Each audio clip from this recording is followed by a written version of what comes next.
Live from a NASCAR bunker in Kyle's parents' basement, it's Turn the Radio Off with Mike Parsons and Kyle Bauer.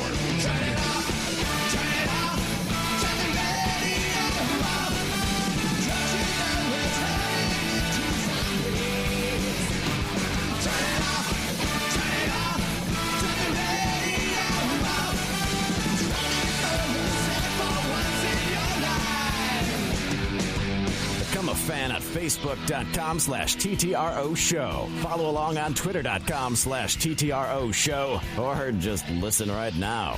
It's Turn the Radio Off.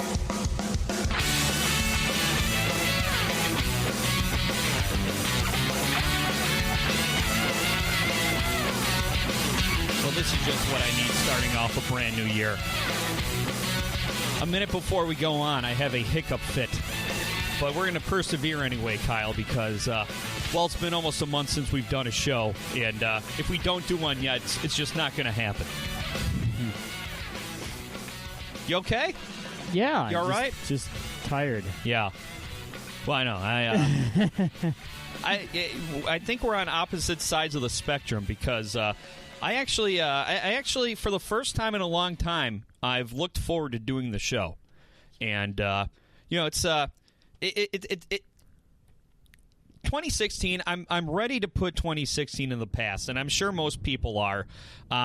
There's just something about 2016 that we seem to have shed as we moved into 2017. Man, me personally, 2016 wasn't really a bad year personally.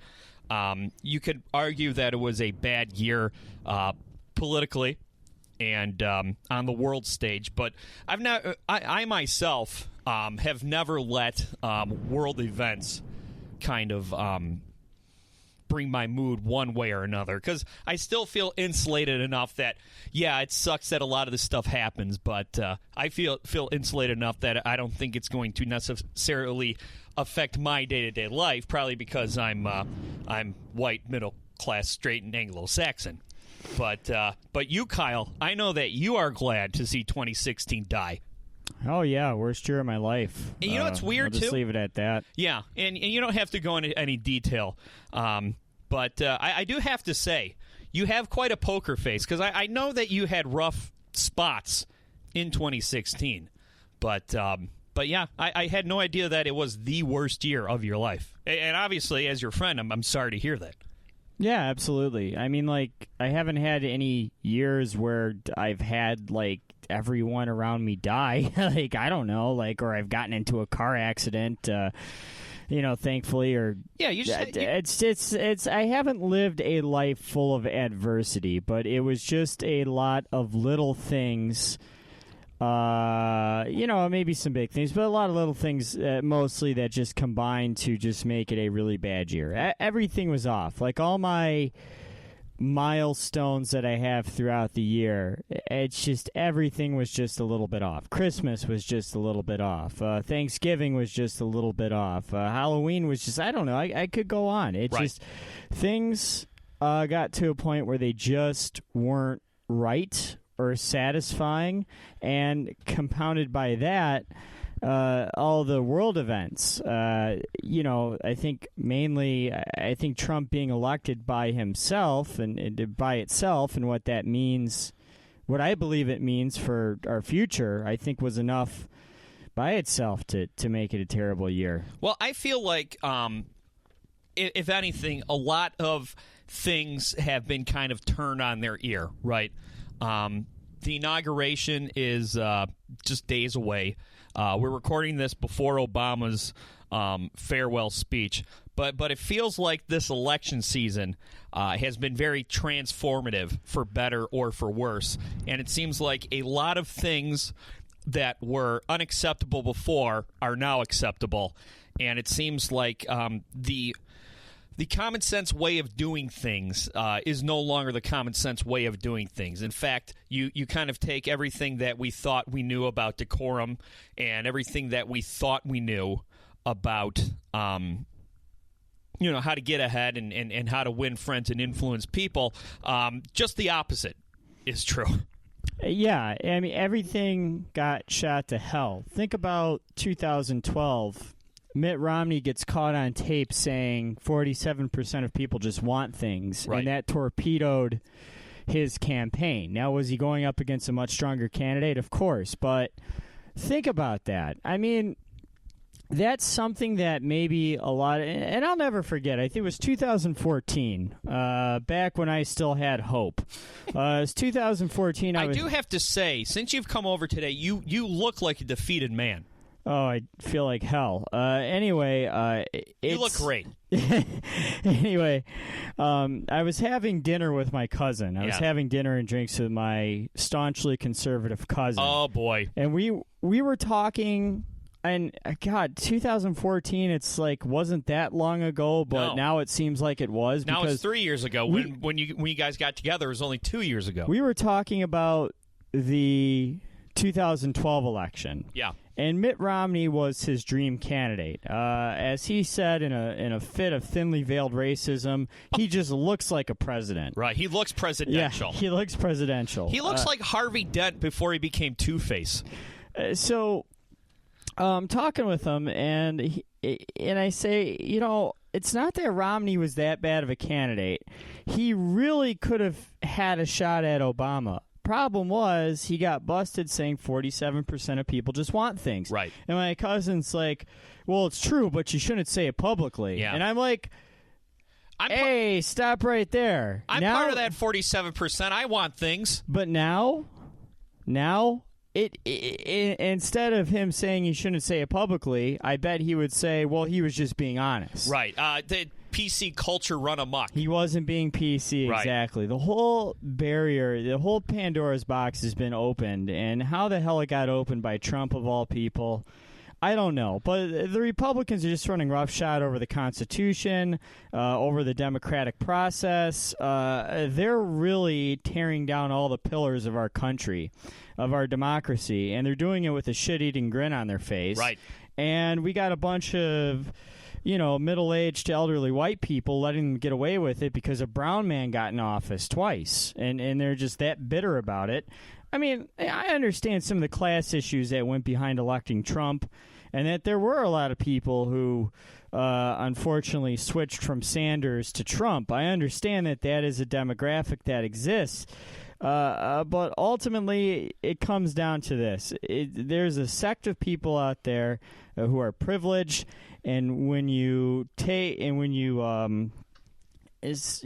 bit of privilege away from someone for the sake of equality, it feels like injustice. Right, exactly. And that's exactly the syndrome that I think broke down on most of the people, and that's why we're teetering on the brink of disaster. I can't put it any other way. I am confident that this next administration is going to do serious damage to this country. Kyle, I do have something, though, I think might cheer you up. And I know I said this to you on election night, and it did the opposite.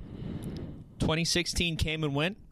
Sears, still in business. Yeah, although they did take another big hit. They did. They did, but you know what? My childhood Kmart is still up and operational. Yeah, mine isn't, unfortunately. Every year since, we've been doing the show since, Jesus Christ, 2011. I think that should depress us just for that. Yeah. I think we probably peaked in mid-2012, and we've just been treading water in a swamp. No Trump reference intended. But every year, Kyle, probably about December 29th or December 30th, Yahoo Business, which I would say is the Sears of major websites itself, Yahoo Business or Forbes or whatever, they put out a list of 12 companies that won't survive the year. Every year since then, Sears has been on the list. Every year since then, Sears has made it through. Now, they've made it through broken, bloody, and limping with no leg, but they've made it through. Yeah, and you know what, Kyle? Sorry, before you get on that point, I bet you in 2017 there'll at least be one Sears still open, at least one. And Macy's actually took as big of a hit this year as Sears did. Right, which is surprising. Because they were still, like, I guess for what it says just about the whole medium of department stores right now.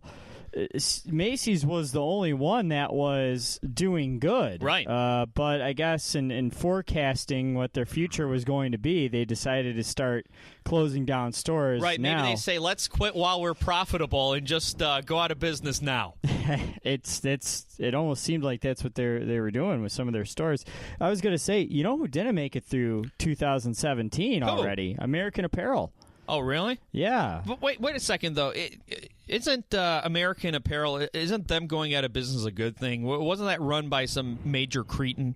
Well, yeah, that guy, Dev Charney was his name, and he's been gone for a couple years now. Oh, okay. But ever since he left, they've been floundering. They don't know what to do. I mean, they got a new CEO, they got a bunch of... Well, tell us about Dev Charney. Well, why was he a creep? He was sexually harassing and had even been accused of raping a couple models. Like that Terry Richardson guy. Right, that photographer who with the glasses who photographs all these celebrities. It turns out he's a creep like who this. Photographizes. Right. But yeah, all these really cute American Apparel models that you used to see a lot, 10 years ago or something in magazine ads, wearing loose-fitting tank tops with their side titty showing and see-through underwear and stuff. And I remember at one point American Apparel, I think it was 2009 or 2010, they had a contest, North American-wide contest, encouraging girls to send in pictures of their ass in American Apparel underwear, and the girl with the best ass got a modeling contract. Yeah. What were the terms of that modeling contract? I can't even imagine, but it probably didn't pay much and was very traumatic. Probably.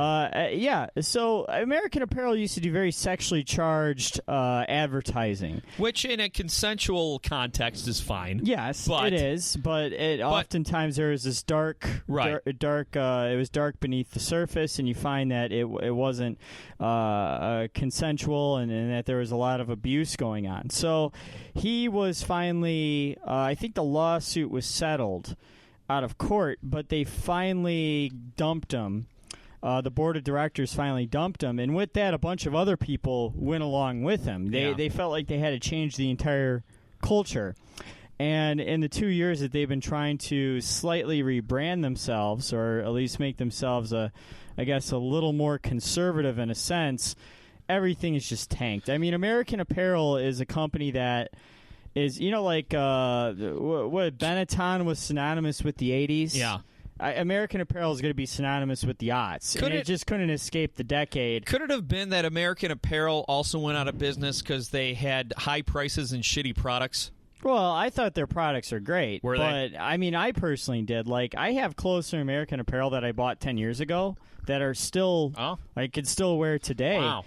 And then on top of that, I thought a lot of the styles that they sold were great, but I couldn't afford an $80 pair of jeans, no matter how well they fit. Right, priced you out of the market. Exactly. So that's what happened. A lot of different factors, but they were bought by Gildan, the makers of the T-shirt giveaway. It's like whenever you have a T-shirt giveaway, you use Gildan. It's screen printed on Gildan because they're so cheap. Is that what they shoot out of cannons at the Palace? Exactly. And Gildan, yeah. And anytime you go to a sports camp, it's a Gildan shirt. Yes. I had a 1996 Chippewa Valley Middle School football camp shirt made by Gildan. Right, on cotton so heavy and scratchy that it burns your skin. Right. And and also it's like no matter how what size you get of Gildan, it fits like a large. Right. Like even if you get like a double XL, it fits like a large. If I get a small, it fits like a large. I'm convinced that Gildan only made one size T-shirt. But whole entire time. But many different tags. Yes, and just different tags. Yeah. But they bought American Apparel. What they're going to do with it, I'm not entirely sure yet. But American Apparel, kind of in the same vein that, you still see Radio Shack signs, but it's actually Sprint. Right. American Apparel, as it was, is dead. and is now owned by Gildan. What'll happen to the stores, I don't know. If they have some clearance sales for liquidation, I will be on top of it. After the break, Kyle, I'm going to put a definitive end to the Android versus iPhone debate. Turn the radio off on the internet. Less rock, more talk. Turn the radio off. Become a fan at peoplehatemypodcast.com. Attention! Your gym teacher escaped from charm school, irons his underwear, watches hygiene films. He says, anyone chewing bubble tape owes me 50 push-ups. The lunch lady wears a hairnet, serves mashed potatoes with an ice cream scoop, puts gravy on everything. She says, bubble tape is not part of a well-balanced diet. Bubble tape, it's 6 feet of bubble gum for you, not them. Switch off the radio. Turn off the radio. Shut down your radio system. We'll do it live. What? I'll write it and we'll do it live. Turn the radio off. There you go. I'm drunk. I guess I need to ask Kyle, are Apple fanboys and Droid fanboys, are they still interested in who has a superior product? Yeah, Sorry. Woo! We're off to a rousing start this 2017. Do people still care about opinions when it comes to Apple versus Android? I guess Paul will let us know on Twitter if nobody cares, but I'm asking you because Paul won't listen until after we've recorded this. That is a really good question. I honestly don't know. I mean, I know some people who used to be very, very obnoxious about whether they were Android Right. or Apple. But I think now Apple, it just continues to slowly take over the market.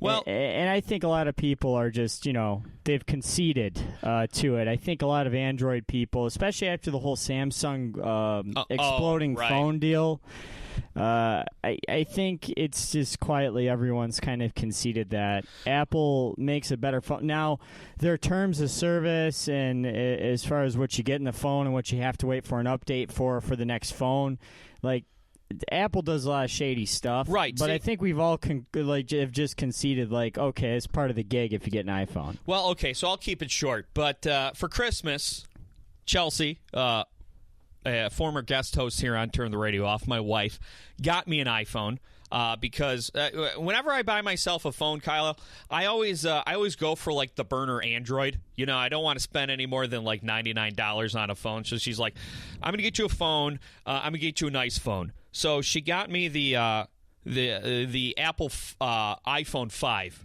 which it's not the one with all the bells and whistles, but it's still a nice phone. And for years that's what I was thinking. I was thinking, well, okay, Apple's products might be superior, but they're pricey.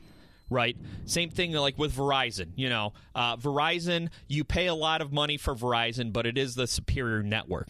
Now, with that being said, I'm a Virgin Mobile customer because although the products are superior, I don't think that they're that much more superior that I'm going to pay a few $100 extra premium. Now, all things being equal, I would always choose the iPhone because in the short time I've had it, it is much more intuitive.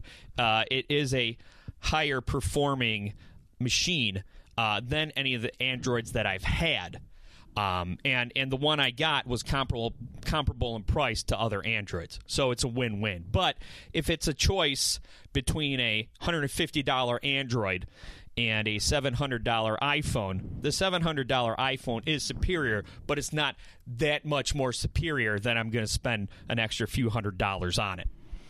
And for me, I had an Android back in 2012, and I got first. This is the infamous phone that I had the view from my tent with. So it was 2011. Excuse me. Yeah. Is that when you switched? Well, that wasn't when I switched. I kept the phone for a little bit afterward. Yeah. because should we recap the View from my 10, or would you rather not? Nah, we don't have to Okay. right now. And I think everybody who's listening has heard it before at this point. You posted an embarrassing picture of yourself inadvertently. Yeah. There. But it was because the technology on this phone at that time was way behind, and you didn't even get thumbnails in your photo library. You just got JPEG names. Wow. Oh. So, I mean, so there was that, and then a couple weeks later, it was only my second day at my new job at Converse. Yeah. And my phone, at some point over in the morning, froze. On that picture? No. Oh, phew. No, it just froze. Yeah. So my alarm didn't go off, and I wake up, and it's actually 10 o'clock, which was when my shift was supposed to start. Oops. And then I look at my phone, and it's red hot, and it's frozen on like 8:53 a.m. It almost blew up. Yeah, that one almost blew Yeah. up. Yeah, so it's frozen on like 8:53 a.m. So none of my alarms went off. I slept in, and obviously that wasn't good for me. And after that, I decided that's it. I'm switching to an iPhone and never going back. Right. And you know, the too long didn't read version is that I love my iPhone. It's a superior product. If it's within $100, I'll pick the iPhone every time. But if it's more than $100, I'll settle for the Droid.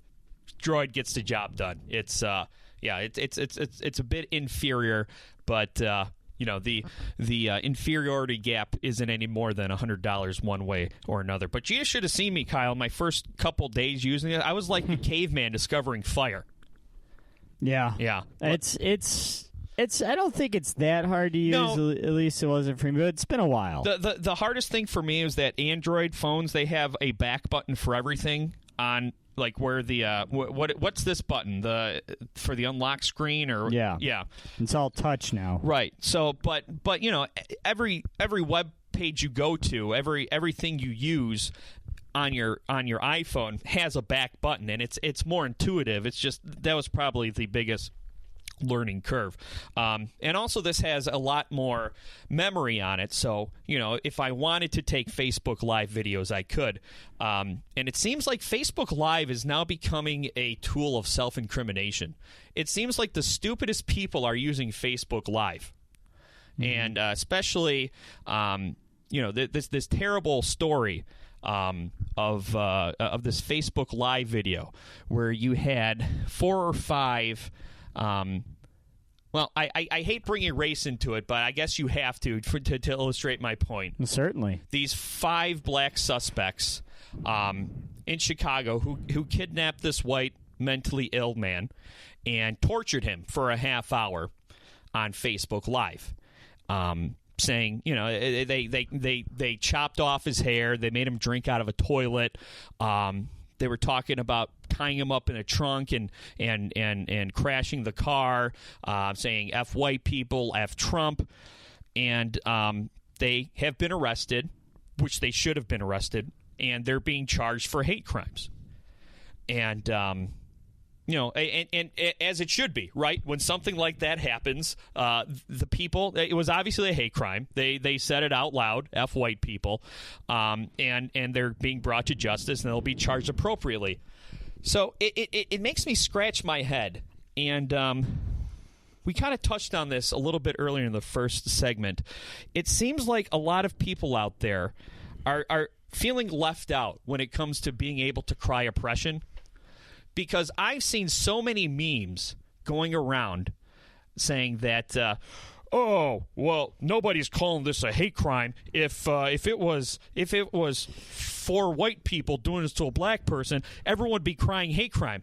Well, nobody's crying hate crime because they got arrested and charged for a hate crime. Immediately. Immediately. Very little. There was little to none. I mean, right away they're looking to press hate crime charges. What they did is they found one idiot on CNN who said, "I'm not ready to call this a hate crime yet," and then people ran with that, and they made their anger bait memes, and all these people who are looking to be upset and offended by something start posting these memes how one person wouldn't call it a hate crime, so nobody's calling it a hate crime. You know who's calling it a hate crime? The law.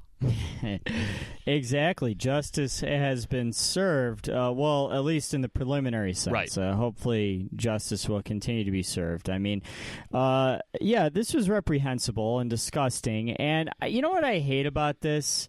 It's how the black community is still made to apologize. Right. In a sense that, like, it's like, oh, yeah, well, now you're committing the racism. Right. What are you going to say about that? No, you're committing the racism. You know, it's like, yeah. Right. No, you're the racist. You're racist. See, I could be kind of racist, too, because there's racist people in your race, too. Exactly. And also, I've seen some straight up, fake news and disinformation out there saying that hate crime charges won't be pressed or weren't pressed. And there was one person who kept in my Facebook feed who's a nice kid, but he's only 20, so maybe, he's a little impressionable still. Right. And I saw he kept reposting that there won't be hate crime charges. They weren't charged with a hate crime. And at like the first couple times I let it go, but the third time I just stepped in. I'm like, okay, here's the Washington Post story. Right. Right. And that's exactly what I did. When I saw someone post one of these anger bait memes that were not grounded in reality, I found a credible news source. But of course, all their alt-right brainwash says, don't trust the mainstream media. Blah, blah. But I would post stories from credible news sources saying, hey, actually, they are charged with the hate crime. And here's another thing, Kyle, okay? Let's say that they were arrested, they were charged, they faced the same penalty, and it was just abduction, false imprisonment, and assault with intent to do bodily harm. And they all went to jail for 40 years, okay? And they didn't call it a hate crime. Who cares? They're still facing justice. Yeah, and that's what this is always about. If there is ever any instance where, say, somebody shoots a police officer, immediately we start with the all lives matter, blue lives matter, blah, blah, blah, blah, blah. What about this? Where's Al Sharpton now? Right. Like, black people are always forced to apologize for something that one idiot black person does. Or four. If white people, well, in this case, four. Right. If white people were made to apologize as much as black people are made to apologize. You're right. Why aren't white people being forced to apologize for Dylan Roof, who is just sentenced to the death penalty? Exactly. And that's... that just annoys the hell out of me. But the point is that when somebody shoots a police officer, they face justice right away. Immediately. As they should. And then, like, people are just waiting, just ready with, like, springing ankles for the second that somebody isn't charged immediately with the death of a police officer. When that police officer for Wayne State was killed a couple months ago, and they initially arrested the wrong man, who, I mean, he had a prior record, but it sounds like it was the wrong place, wrong time for him. People's like, see, they're dropping the charges. See what happens when you say Black Lives Matter? Then that means blue lives don't matter. Right. Well, you're right. But don't you... But don't these people want the real killer caught so that the real killer can be brought to justice? No, they don't care. They just want to see more black people in jail. Well, and here's the other thing too, like going to like Meryl Streep, right? Meryl Streep at the Golden Globes, which I could not care less about most award shows. Yeah. And Meryl Streep, she gets up and she, she's a bit high on herself. I mean, I don't disagree with what she said about Trump being a jerk and how, I can't believe that he's been elected. And then, of course, she kind of makes it about herself being super important. Like, oh, well, if you get rid of all the immigrants, then I can't make movies anymore. And that's fine. But then there's this thing, and it's not just it's not just conservatives who do this. Liberals do this as well. They'll put up a meme of Meryl Streep where it says, blasts Trump for making fun of a disabled, says nothing about the Chicago Facebook video. So what people do is they take one instance, one thing that offends them, and then they find another terrible event in human history that they said nothing about and try to paint the person as a hypocrite, as if you speak out against one thing, you have to speak out against all things, or you're a hypocrite. How dare you? It's just more a case of continuously making people apologize for holding opinions that aren't hateful, right? Or trying to basically bully people or exhausting people. And it's another form of to use a feminist term, it's called gaslighting. Right. Where you say where somebody like, Meryl Streep or someone makes a speech about, this is a threat to this or this. Well, what about that? Right. It's something bad happened over here, hypocrite. You said nothing about it. Yeah, it's trying to continuously make the person, invalidate the person. Right. Doing it subtly, but you're invalidating them. And then, of course, the other meme you see what happened. Another popular meme you see going around is when something happens to someone in the white community, right? And people say, oh, well, where are the marches for this? Well, if you want to see more marches, then go ahead and organize and march. But the thing is, like we said, usually... Lots of white people have been marching lately. It's kind of become a problem. Yeah, that's true. But... like you said earlier, Kyle, and we're going to hit a break here, but like you said earlier, a lot of these marches and protests don't happen because of the violation, because of the crime committed against the person. These marches happen because nothing is done about them. Whoever shoots the unarmed, black suspect who turns out to not be a suspect and no one's brought to justice, that's when the marches happen. Yeah, absolutely. If you pay close attention, while there's a trial, throughout the whole time the case is in court, there's no marches. It's only when someone who is guilty by all accounts and all evidence gets let go and there's no justice served, that's when people feel like they have no recourse and they march. And yes, things get violent, things get out of control, and I'm not defending that, but these people aren't marching just because they're butthurt about something. They're marching because they feel like they have no other recourse. And that's what people who are posting these memes need to realize. And what they also need to realize is that you need to Google something to make sure it's accurate before you start whipping up anger bait frenzy. But that's what we live in. We were talking about Donald Trump in the beginning of the show. Facts don't matter. Emotions matter. Yeah. And not even genuine emotions when you're talking about Trump. Right. Who knows what the hell that guy really believes? Right. But I mean, Trump's a symptom, not a cause. Right. Exactly. Yeah. So let's turn the radio off on the internet. Turn the radio off with Machine Gun Mike Parsons.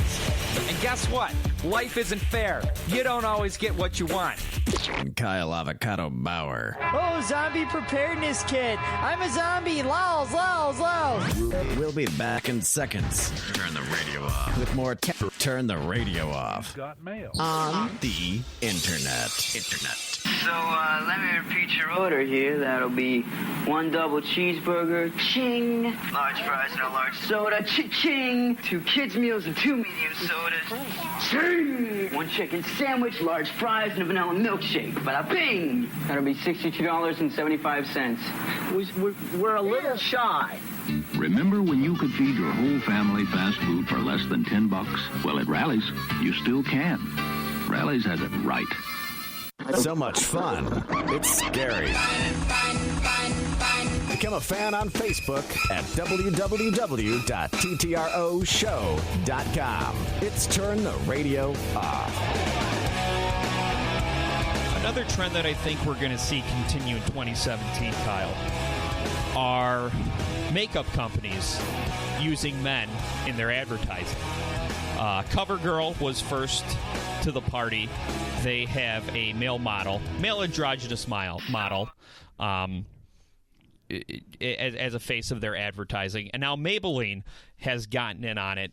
A YouTube celebrity named Manny Moua, which I don't believe that's the name on his birth certificate, but that's neither here nor there. He is he's in their advertising, looking androgynous and having feminine-looking makeup on, which, to me, I think that's a great endorsement for your makeup company. I mean, you make a guy look good. You make a guy look good. Imagine. I do have to say, the response overall from their target demographic has been overall positive. Their target demographic is women, and they have no masculinity to feel threatened. Mm-hmm. But I've been seeing a lot of hot takes. Oh, boy. I've been seeing a couple videos of muscle-bound men just pissed off and enraged that makeup companies are using men in their advertising. This is the wussification of America. This is an attack on masculinity. La, la, la, la. And you know what I have to say, Kyle? If something like that bothers you so much, you're a pussy. Exactly. I mean, you're a pussy who could probably... So sensitive. You're a pussy who could probably kick my ass and squeeze my head off like a grapefruit, but emotionally and psychologically, you're a pussy. Very sensitive. Exactly. It was so funny about this whole, counter PC thing, is that the folks who are all anti-PC... They get offended the easiest. Yeah, and they're usually way more sensitive and take things way more to heart than I guess the triggered crowd, so to speak. Right, exactly, right. A lot of us people who like to see a little more political correctness would just like to see a return to common courtesy and manners. Hey, that guy made a broad, brushing statement about an entire ethnic group. That guy's kind of an asshole. That guy, he's just not afraid of the PC police. But look at this pussy wearing makeup. I can't believe this because this affects me in no way whatsoever. I'm going to be pissed because the thought of a man looking somewhat of a woman mind fucks me so much that I can't process it, and all I can feel is anger. It's true. That's the way it works, and it's hilarious, the hypocrisy. And I mean, it really shows you, too. Mind you, these people, and again, it's like a reverse... It's the snowflake thing. Right. They like to drop the whole snowflake term on you, but, but clearly you were the one who grew up as a sensitive little... snowflakes, a mommy's special little boy. Right. Because obviously you live this coddled life of privilege. Where somebody doing something that has absolutely no effect on you or your life, you feel threatened because, I don't know, the gay might rub off on you or something, that you have to fly off the handle. I like going after people who, men who are bold enough to put themselves in an ad campaign wearing makeup. Yeah. I mean, obviously it's lucrative for them, so they're getting something out of it. But still, it's not easy to go up there as a guy and do something that's not traditional. Right. You can do it with pride, but that doesn't mean it's easy. It's like... You go after trans people. You go after. It's like these people have gone through more than you could ever imagine, right? And you're the one getting throwing a huge fit over something you could easily look away from. Right. Exactly. I mean, they're not selling makeup to you. They don't care what you think about it. Now, maybe you should. Put your homophobia away for a second because they're targeting to your girlfriend, and to me it seems like overall females seem to be more receptive to social change than males, and maybe that's because they don't come from as privileged as of a place in society. as us, and maybe they can kind of relate. Mm-hmm. Maybe they know what it feels like to be marginalized and discriminated against because they're female. So if they see someone else being marginalized and discriminated against because of their sexual orientation, they're a little bit more receptive to it. But yeah, it's just so weird. It seems like, and I'm not even going to say it's just macho guys, because I know a lot of macho guys who that's just their demeanor, and they're fine and they're woke and everything. But yeah, what is it? I mean, is it we for years, Kyle? We've been denouncing the man card, right? Mm-hmm. Because I feel like the man card. If someone says man card revoked, I think they're a homophobe who's afraid they might be gay. Yeah. Maybe that's the type of guy who gets pissed off when they see Manny Moi, whatever his name is, with eyebrows on fleek and eyeshadow. That's let's be honest, it's master artistry. Having good eyebrows is very important these days. Yeah, especially for the ladies, because one thing I noticed like 10 years ago. The trend was like beginning in like the late 90s into about, I don't know, maybe 5-6 years ago. The trend was to have as thin of eyebrows as possible. And now you're noticing all these girls who have like these painted in eyebrows and stuff, and they're doing whatever they can to darken their eyebrows and make them look thicker. It's funny. That's a big market. So with this Manny Meow character, MUA, so it's probably the moi. Manny Moi. If he could sell some good products and make your eyebrows look good, yeah. I mean, that's a boon for them. And steal your girl if he was interested, but he's probably not. But maybe he is. I don't know. We don't know. That's an unfair assumption for me to make. Just because a man has great makeup and has great eyebrows and his makeup is feminine, doesn't automatically mean he likes dudes. But you know what it means? He's getting paid. I will say that one thing about this that surprises me is just that you wouldn't think this would work for a Democrat. You know what I mean? Like, right. You wouldn't think like putting a man in a campaign that with the women demographic would work. It's counterintuitive, but obviously, it's working for them, and maybe more than anything because it's getting them buzz. It's getting people talking. Yeah, right, exactly. If you're sitting there making a pissed off YouTube video about it, you still got their name in your mouth. That's right. I was going to say this might not have worked 10 years ago. I think it would have worked 10 years ago, maybe not 15 years ago. And I still call it the Ellen effect. When Ellen DeGeneres, how long has Ellen DeGeneres and Portia de Rossi, how long have they been married? Oh, what, 15 years? Maybe a little bit less than that. Yeah, because, like 2004, there was a nationwide vote on whether gay marriage should be allowed or not allowed. That went down. America spoke, and they voted, and they said, no, marriage is between a man and a woman, and it weirds me out, and I don't want to see two guys kissing. I don't want to see two women in a wedding dress. I'm voting no.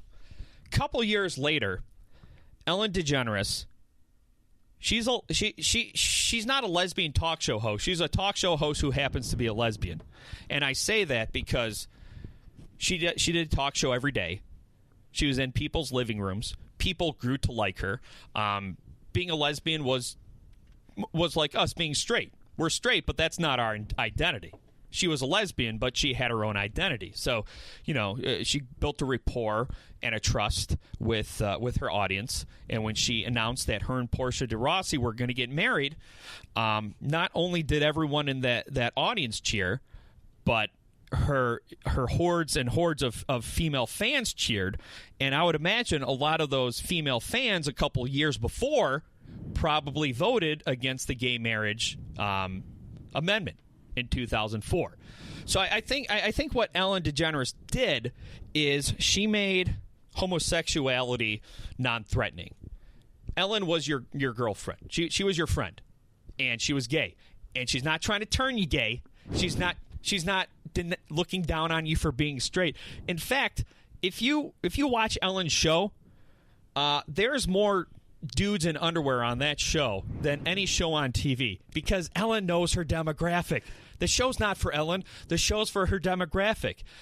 And then fast forward a couple years later, Ellen DeGeneres, not a traditional beauty, is the face of CoverGirl. So I think slowly but sure, Ellen, and we don't know, people don't know it, but if you think about it, I think Ellen DeGeneres has had a huge part in changing the hearts and minds of the American people when it comes to gay and transgendered issues. Which you counter that to what happened a little over 20 years ago now when on her TV show she came out on her sitcom. Right, that ended that show, didn't it? It ended that show. Show was yanked off the air, and before they aired the episode, they had a huge viewer discretion advised. Yeah. Like, I remember they played it, they kept playing the viewer discretion advised. Going into and out of every commercial break? Yes, right, because they were that frightened. The censors were that frightened, and they were that frightened. The network was that frightened of what this would do. It's funny because there was also the episode where Roseanne's sister, was it? Yeah, Sandra Bernhard. Yeah, there was that episode. That received a ton of negative backlash. Yeah. And then if you want to go kind of in the cultural canon, I remember there was a Seinfeld episode where Elaine was stuck on the subway and she was on the way to a gay wedding. Oh yeah, and she was like having to she was embarrassed about it. Like, she was clearly embarrassed about it, and she was having to explain to well, it's two women. Yeah, I know. And everybody's like giving her crooked looks and stuff, and that was like maybe 1992 or 3 or 4 or something like that. The Seinfeld. Not that anything's wrong with that.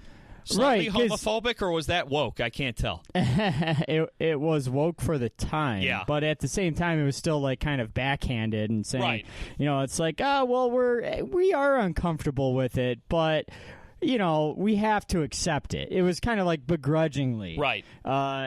So yeah, I mean that's a good point. You've kind of seen things evolve through the times. I mean, with the upcoming. With the upcoming administration, and Jeff Sessions had those hearings today and all that, and one of the things that Jeff Sessions, among many problems with him, was that he was given a 0% score from the Human Rights Report. Right. And one of the reasons why is because he's voted either against... He's basically voted against LGBT people every opportunity he's had. Right. Whether it be for any sort of benefits, whether it be for any sort of civil unions, anything like that. Going down the record, he's been staunchly opposed to homosexuality and has done whatever he can to legislate against it. And I know he's going to be the Attorney General, but I still don't know where all that's going to stand, because I've never seen anything personally to indicate that Trump himself is actually homophobic. Right. However, though, when you have Mike Pence and when you have Jeff Sessions and stuff, I mean, it is going to be interesting to see where we go with that. I know at one point Trump did talk about repealing gay marriage, but that was kind of just another one of the many things he said along his campaign. It was one of these word salad things that Trump said, where I think he was trying to he was trying to pacify every demographic out there, because he said that in the same sentence he essentially said, no, I'm not going to repeal gay marriage. I'll think about repealing gay marriage. No, I'm not going to repeal gay marriage. It was just a mess. Now, if you did listen to Jeff Sessions today in a vacuum, and look, obviously we have to keep a skeptical eye on all our public officials. He said all the right things today. He said all the right things, saying that, look, as Attorney General, my personal feelings don't matter. The law is the law. So if someone's violating a law against someone of the LGBT community, I will protect that person's rights. He also said that he doesn't believe in a registry for Muslims. So that's encouraging. Now, obviously, he's a politician, so he might just be saying what people want to hear. But there was a little glimmer of hope that as Attorney General, he's going to do his best. Like, he wants to recuse himself of any investigation of Hillary Clinton, because during the campaign he made a lot of derogatory remarks about Hillary Clinton, and it might appear to be a conflict of interest. So at least today he seemed to have been saying all the right things. whether he will or he won't remains to be seen. Yeah, I know. It's going to be a very scary. I mean, this is the way I look at it, and I've said it before, and I'm saying this as a straight white guy. But so, I mean, I'm really on thin ice when I say this, but I still maintain, and I've maintained this, that the threat that Trump possesses will be bigger to the economy and be bigger to our foreign policy through trade, through deregulation, through already this contentious relationship he's building with the UN and China, his relationship with Russia. I think all these things are more of an imminent threat to us. I mean, you got a lot of folks out there who are understandably nervous. Right. They're understandably nervous. Right. Those that aren't part of the demographics you and I fall. Exactly. They're understandably nervous because of things Trump said in the past, because of things that Mike Pence has done in the past. I do think women are going to get screwed. I think that's a guarantee. Well, that Republicans are chomping at the bit to defund Planned Parenthood. Exactly. So, I mean, I think the writing's already on the wall for that, and maybe this bathroom bill BS might gain more steam. Oh, I haven't heard of that yet. Well, Alabama and Texas have adopted it. Or no, just Texas, excuse me. But Alabama's talking about adopting it. Mm-hmm. But, I mean, Texas, that's huge. I'm guessing this is a bill to make it illegal. It's the North Carolina one. Where you have to, it's a law where you have to use the bathroom that coincides with the anatomy you were born with. Yes, exactly. Yeah. And so stuff like that could reign and could continue, unfortunately. Right. But I really think that you're just not going to be able to. It seems like with women you can get away with it easier for some awful reason through legislation, but I think if you start going back to taking away rights from swaths of people in various demographics, I mean, then again, as I say that, I mean voter suppression. Right. Which obviously has been targeted at people of color. So it's going to be interesting to see. Hopefully, we don't have any more human rights atrocities under the Trump administration. But I still contend the more imminent threat is to our climate, to our national security, and to our economy. Yeah, I saw something today. A lot of people are wondering why Donald Trump seems to be so in the back pocket of Russia. And, I don't even know if this should be reported yet because even the New York Times is saying this is unsubstantiated. But allegedly somebody out there put out that Russia has some blackmail material about Donald Trump and his sexual liaisons. But I'm trying to figure out who sent it. Let's see. Summary is based on memos generated by political operatives. Okay, so these are memos circulated by Russian operatives, allegedly, about some weird kinky crap that Donald Trump's into. Now, every news story that I've seen says it's unsubstantiated. So I think at this point it might even be a little irresponsible to even put that out there. Yeah, there's a lot of counter criticism from it already in the backlash. I mean, coming from the left and the right. Right, which I think if it's not if you can't substantiate it at all, you probably shouldn't be putting it out there. Exactly. Yeah. Even though I'm no Trump fan, in the interest of fairness, and now if it comes to light, then obviously 100% report it. But it seems like there's a lot of people out there reporting on something unsubstantiated more so than anything else that's been unsubstantiated and reported out there. Yeah, hopefully that's not.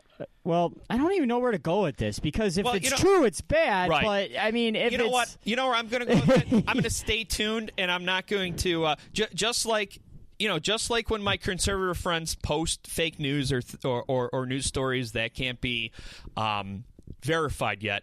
I'm going to check myself the same way. I mean, for them to put that in the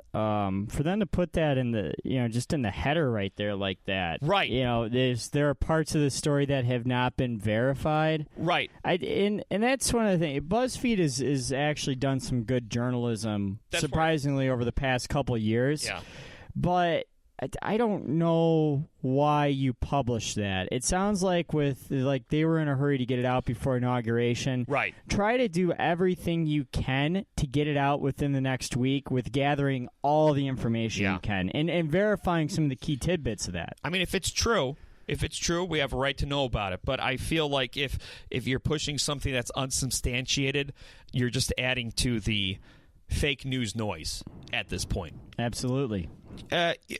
Kyle, you and I are a couple years apart. Mm-hmm. You're a big baseball fan. Sandlot, was that a classic for you, or is that before your time? Absolutely. Benny the Jet Rodriguez. Your thoughts on Benny the Jet Rodriguez? In general, or did something happen to him? The character Benny the Jet Rodriguez. Oh, Benny the Jet Rodriguez. Well, I thought he was very talented and noble, and I give him a lot of credit for not playing with that Tigers team, that organized baseball team, and instead sticking with the Sandlot kids. Right. He could have made that team easily. Yeah, I mean, he went to the show when he got older. Right. He was alpha male, though, with all those losers. For the longest time, I thought that was Rafael Palmeiro playing grown-up Benny the Jet Rodriguez. With that mustache. The guy who played him, Michael Vitar, he almost went to jail for 4 years. Oh, really? The kid? Yeah. The guy who played him. Yeah. He went to jail, almost went to jail for 4 years. Instead, he is receiving 90 days of community service and has to take weekly anger management classes because he's a firefighter out in, is it California? Where was it? California. In L.A. He's a firefighter out in L.A. Halloween night, him and his buddies see a guy passing out candy. They think that this guy is passing out tainted candy to a bunch of kids. What made them think that? Was it unwrapped? We don't know. But for some reason, they thought he was handing out tainted candy, and they beat the crap out of him. They beat the crap out of him so bad that he stopped breathing. So they had to go get their fireman gear and revive the guy they just beat to death. Well, that's wild. The guy survived. He seems to be, well, I don't know if you're ever okay after a beating like that, but it doesn't seem like he had any permanent damage. And Benny the Jet almost went to jail. But, there is a silver lining because we all have this image of Benny the Jet Rodriguez. And if somebody, if one of these children posted something saying, "Oh, this ruins my childhood," I would think it's justified.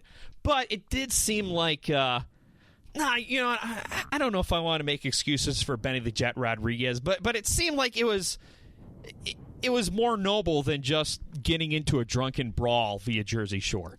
Mm-hmm. Or am I just making excuses because he's Benny the Jet Rodriguez? I think you might be making excuses. That's a pretty irrational... If I were the judge in L.A., I would have to recuse myself like Jeff Sessions in the Hillary investigation. It's pretty... a pretty irrational reaction. I know.